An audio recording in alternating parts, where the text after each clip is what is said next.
Duty మనసంగా చేయలేదు. ఈరోజు మనం బాగా చేయాలి. సరే సార్, మీ ఇద్దరు అటు వెళ్ళండి, మీ ఇద్దరు ఇటు వెళ్ళండి.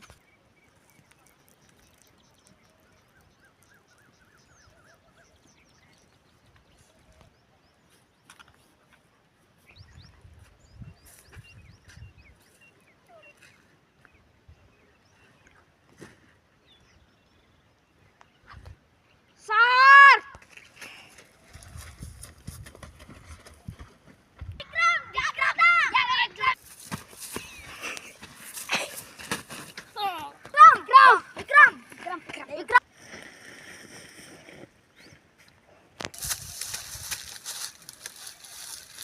ఏ విక్రమ్, దొంగ తప్పించుకున్నాడా? Just miss sir. బాగా గుర్తుపెట్టుకోండి, దొంగలు చాలా ప్రమాదకరం. వాళ్ళ చేతుల్లో కత్తులు ఉండొచ్చు, కర్రలు ఉండొచ్చు, తుపాకులు ఉండొచ్చు. కాబట్టి మనం జాగ్రత్తగా ఉండాలి. పదండి వెతుకుదాం.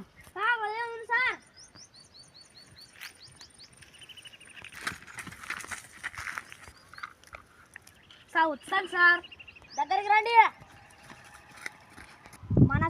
ఈ గన్నులు తీసుకోండి. దొంగ కనిపిస్తే కాళ్ళకు మాత్రమే కాల్చండి. హెడ్కు బుల్లెట్ అస్సలు కాల్చకూడదు, సరేనా? సరే సార్.